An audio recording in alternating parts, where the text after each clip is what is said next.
Hello, Kim Neely here. So I'm both re-releasing the emotional processing episode, but also this 10 Stages of Genocide episode. I did this on my YouTube channel, and I think I intended to re-edit it and put it on my podcast, but I never actually did. So here it is, and the link to the original YouTube video is in the show notes if you would like to see screen grabs of the articles I'm talking about, things like that. Any sort of visuals that might help you, or if you'd like to just read along to quotes that I read off during this, I also put those on the screen during the episode. So feel free to check that out if you feel that will help you. I'm putting this out here. Listen, I know my personality, being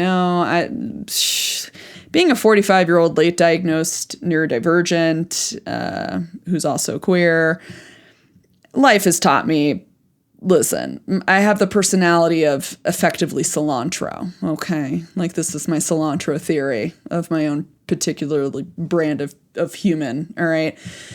What I mean by that is, I myself am one of those people, this is an extrapolation, so don't take this as a total sign that I completely hate myself, but genetically, I can only taste cilantro as like essentially like Pine Sol and soap had a baby, and it was like 1,000 times stronger than Pine Sol and soap combined. Like, that would be that's my experience of cilantro, And then my spouse loves cilantro. Cilantro is fine. Cilantro tastes great. Apparently, it's somewhat akin to basil, which sounds amazing, but I can never experience cilantro that way because it's just to me.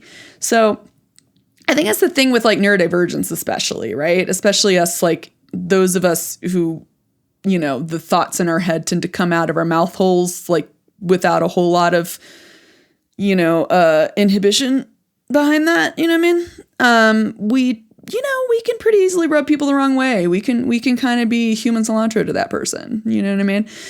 And I get that. So I strongly suspect my listeners are out there, given what occurred in November 2024. This is November 7th, 2024 when I'm recording this. And I highly suspect you guys are probably the ones who are not so happy with how things went here in the United States during this 2024 election cycle. And so, so I'm just kind of being straightforward with you right here, but this is essentially an episode on the signs, the stages that head toward genocide. I also want to acknowledge, though, that there can be cultural genocides. There can be genocides that are very subtle. There can be genocides that are very well hidden in the media. And I know we've got a whole echo chamber thing going on with media these days and all of this. But if there's a chance that this information could help people just be more on the lookout so that hopefully more people can be protected in the future, that would be great. That's why I'm re-releasing this, essentially. I want people to feel, or I'm hoping at least anyway, that for anyone who's in that like, it's probably not actually going to get that bad. If you're in that camp and it actually does start to get that bad, I want you to be able to see those signs. And I want you to be able to hopefully take some action to protect those in danger if you happen to have the power and the privilege to do so. All right? But we're often not taught the signs. So that's what this episode is for, is to teach the signs. And I think I actually originally recorded it at the time of the Israel, Palestine, Gaza stuff was ramping up.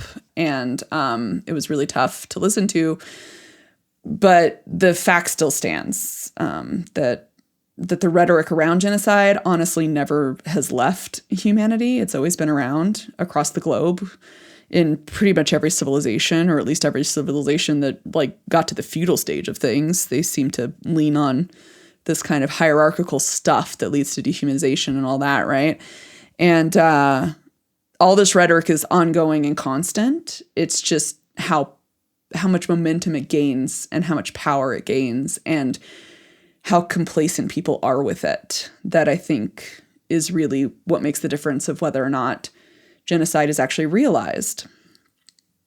So, yeah, hopefully this will help somebody out there, Or if you're just somebody who knows somebody, maybe this can become a reference in the future if you just like bookmark it and save it for later. If I am their form of cilantro and therefore they will not listen to me, then maybe they'll listen to you sharing the information. And information's good, especially in times like this. Information can be good, can be a weapon, right? Can be honestly the best weapon we have sometimes for those of us who, are relatively otherwise fairly powerless in society.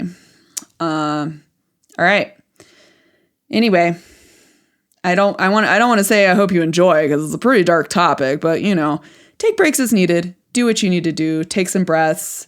Go over those bottom-up processing strategies from the episode I re-released there as needed, and just use this as a reference, just a tool of reference for you. All right. And I guess the most hopeful thing I can share is you're not alone. You're not alone. If you're scared right now, you're not alone. And I can't guarantee safety, but I could guarantee community, okay? Because you're not alone. I'm here too. And I'll be here for as long as I can be. All right?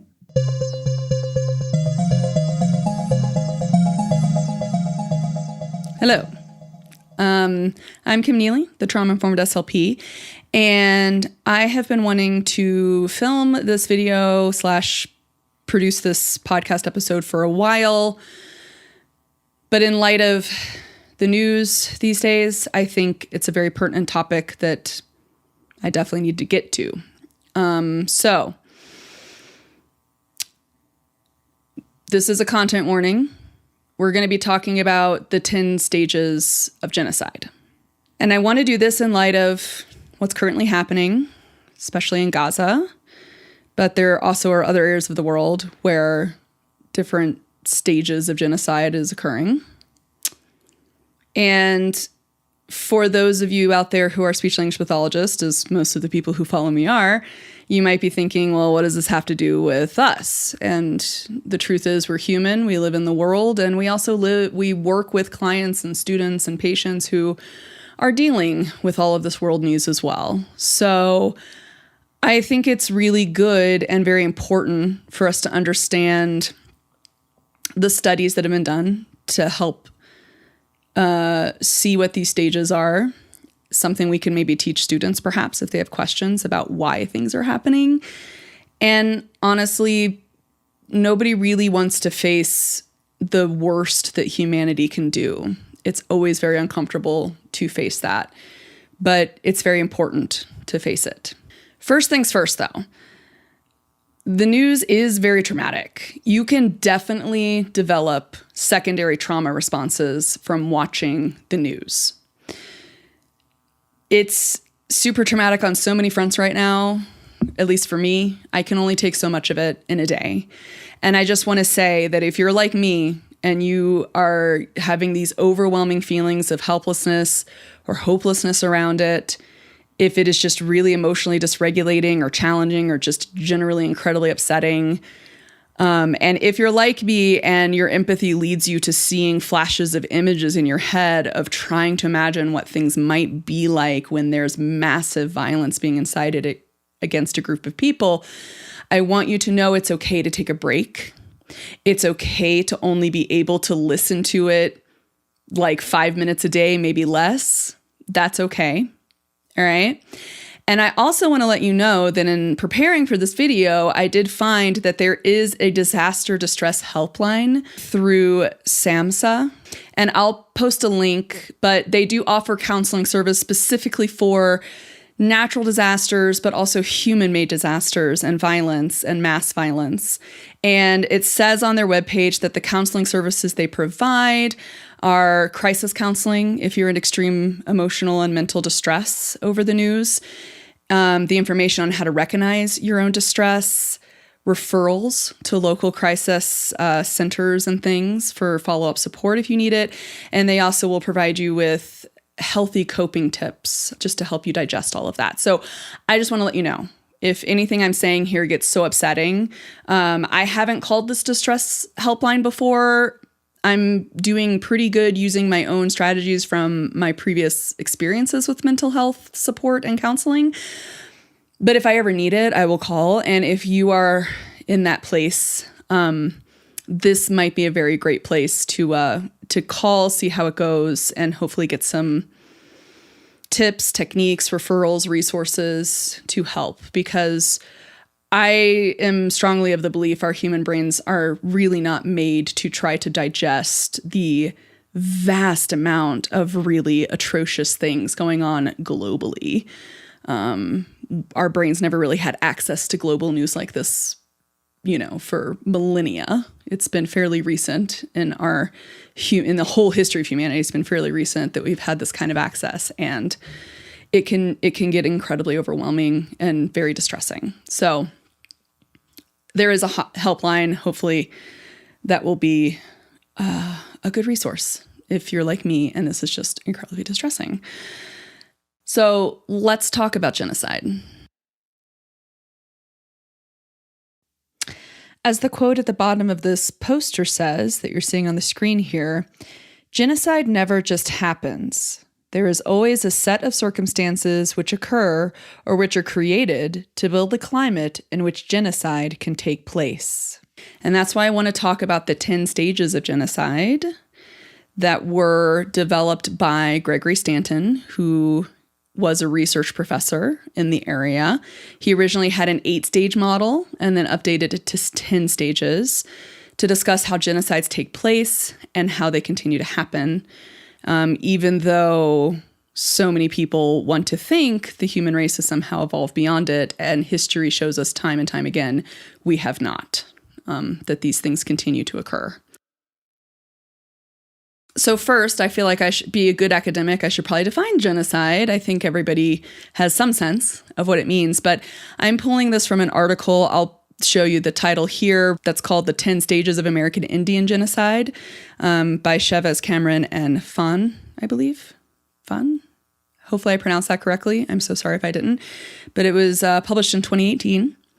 And their definition from this article, I actually like it a lot because it includes a lot of aspects that we don't tend to think about when we think about genocide.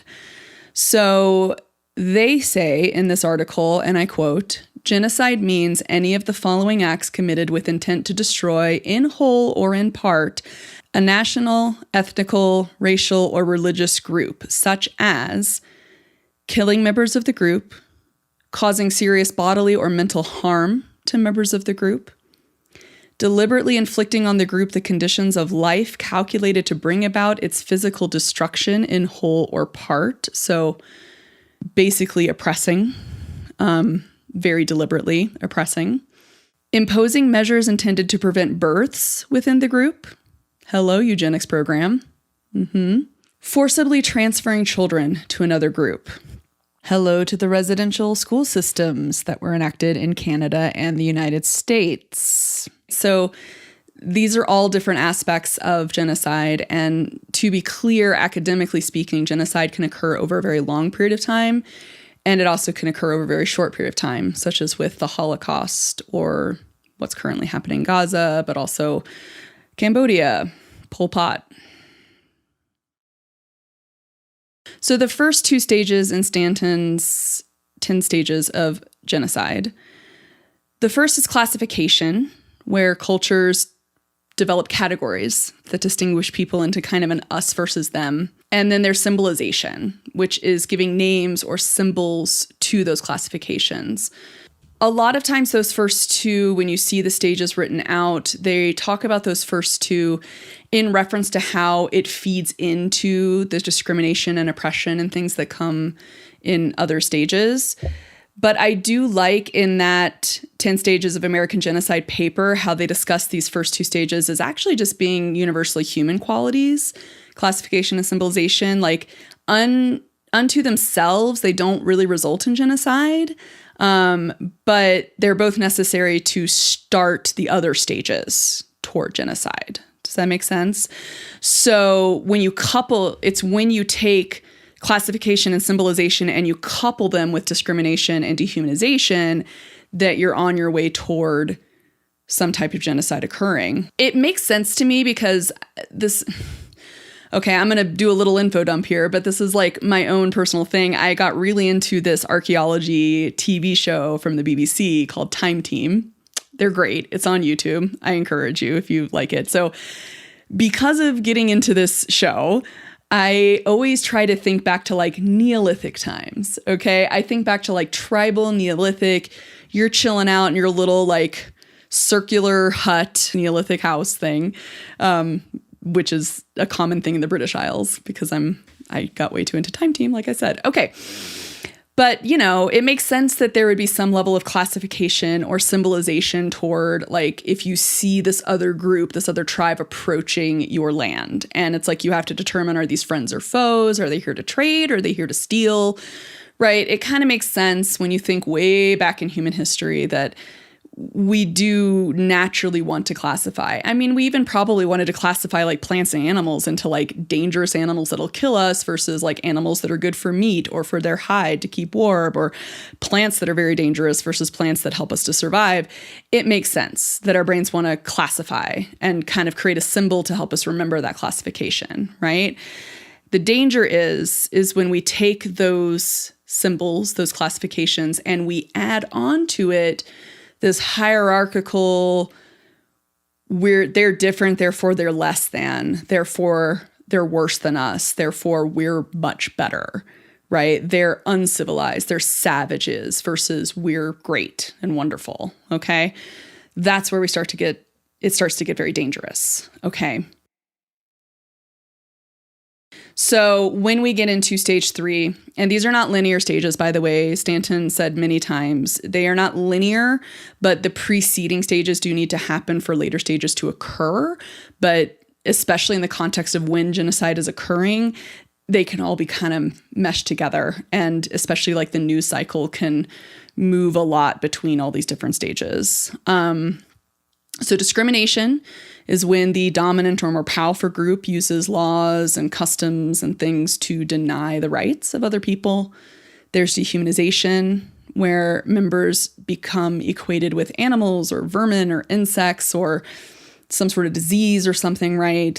You know, people start to get like, we got to get rid of them, or we're better off without them, or this group is destroying our culture, or they're destroying our society, or they're here to steal your jobs. Like that's a very common one in the United States.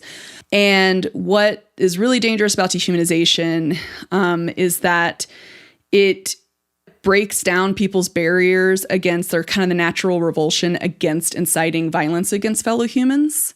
That natural empathetic, a lot of humans have it, not all, but a lot of humans have that, like, I don't actually want to cause violence toward other people. But by dehumanizing people, it sort of starts to separate that person in other people's brains. That group of people become not human, essentially, in their brains, so that they don't mind treating them badly.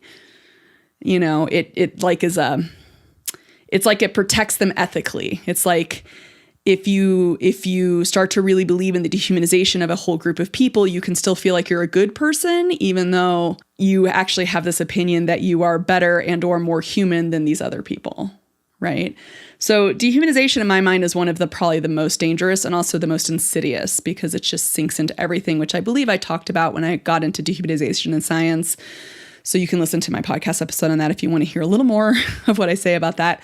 But that is probably one of the most insidious and dangerous stages in my mind. And I'm not a scholar in this, but that's what I'm thinking. So the 5th stage is organization. So genocides always end up becoming organized, usually by the state or by somebody with a lot of power, basically some group with a lot of power, whether it's military or economic or social power.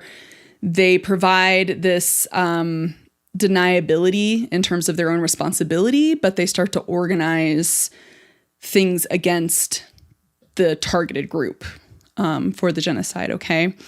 So this is where organization is where people in charge might give people of their group permission, essentially, to spy on people of that other group, or to call them out, or to incite some level of violence, scare them, or whatever, right? That's like where they start to organize, okay? The 6th stage is polarization. This is where the propaganda really comes into play on the news, nowadays on Twitter, places, well, formerly known as Twitter, X, I guess now. This is where extremists start to really separate groups, okay, and drive them apart. And, you know, you get into the mass media thing of like, we're justified in seeing these people as less than human and in doing these things to harm them because they're going to harm us, right?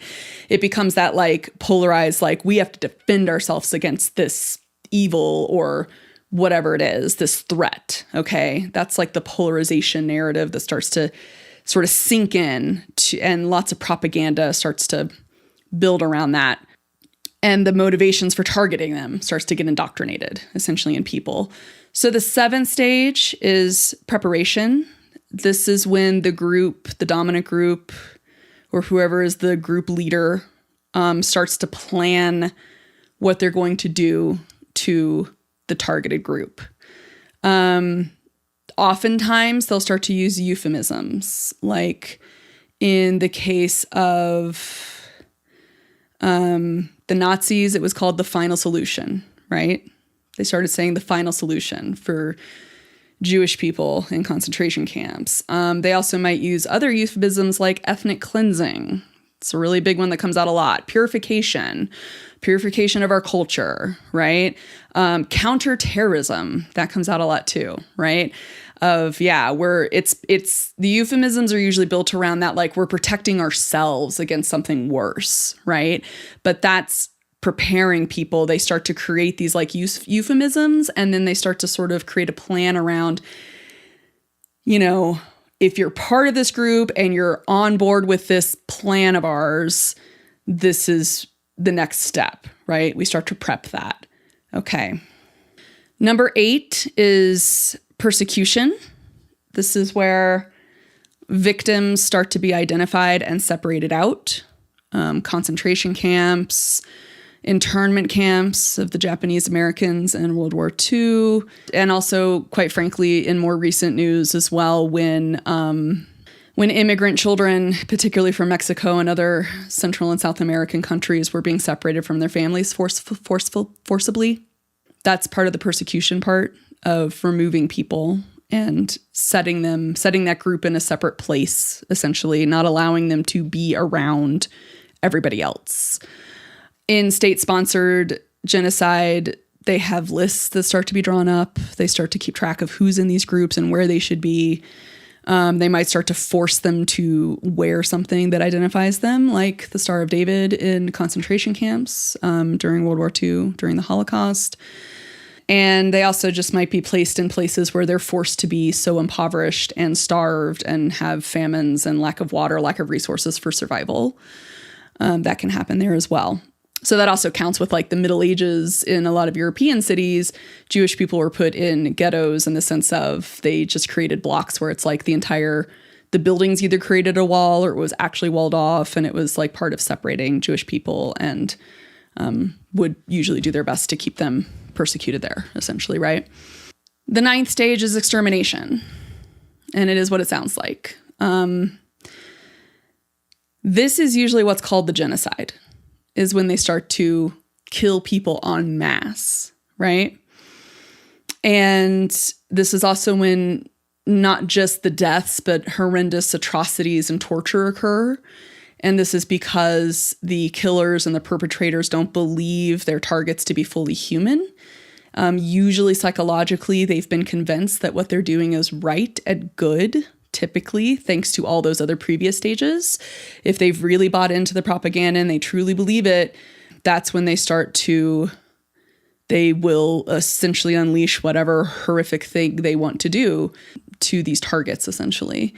That's where they start to do the killing and the torturing, is the extermination. And then the 10th stage is denial.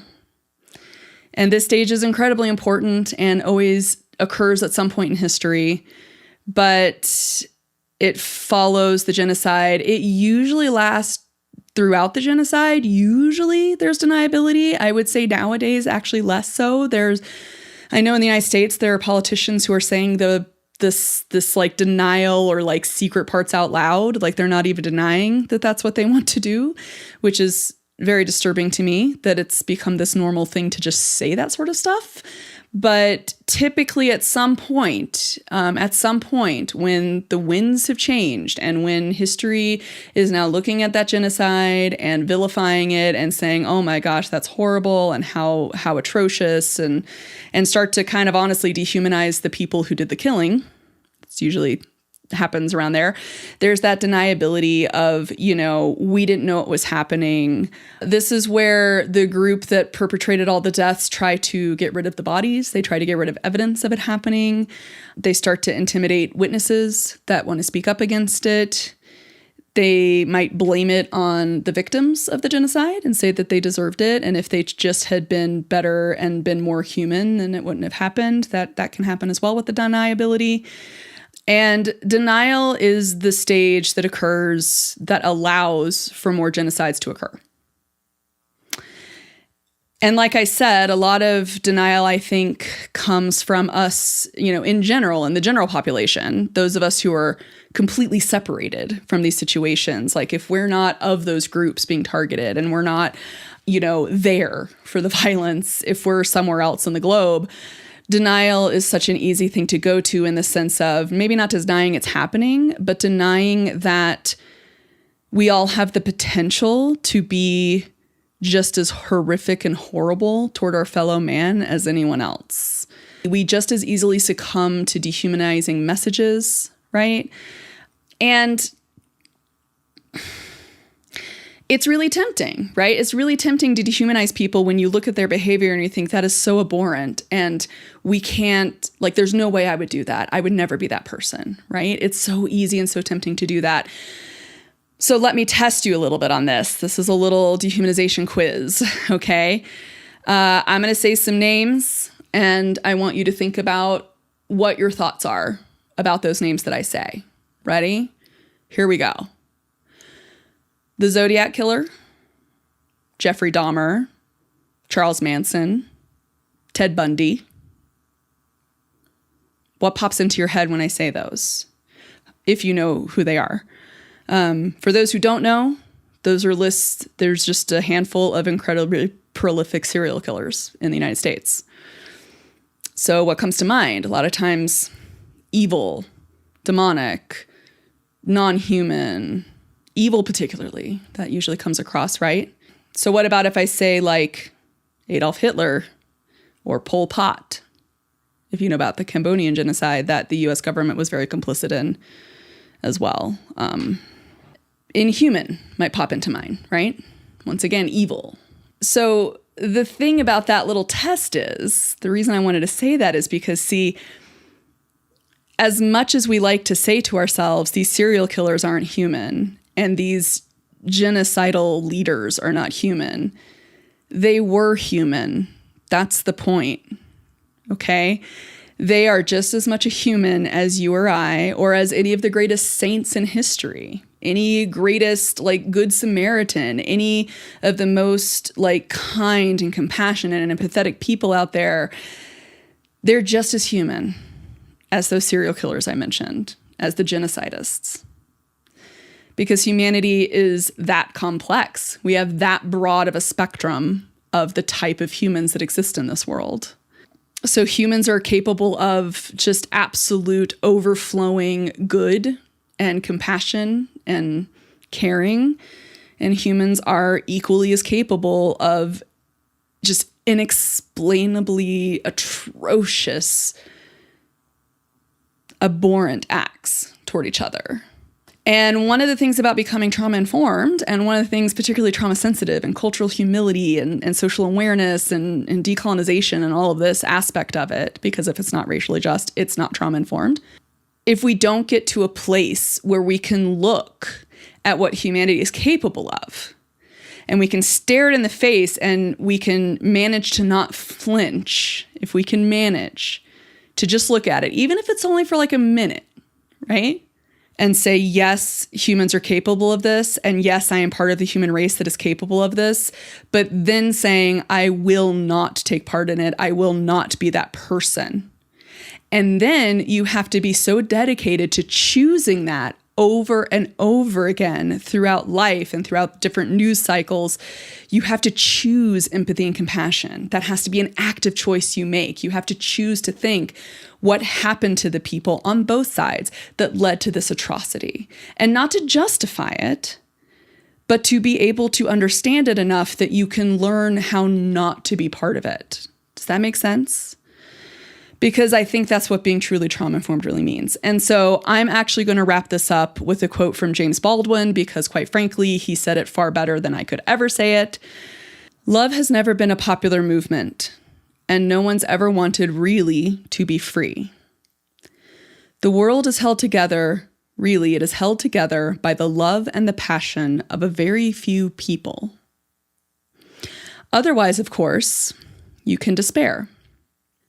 Walk down the street of any city, any afternoon, and look around you. What you've got to remember is what you're looking at is also you. Everyone you're looking at is also you. You could be that person.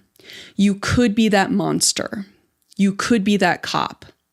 And you have to decide in yourself not to be.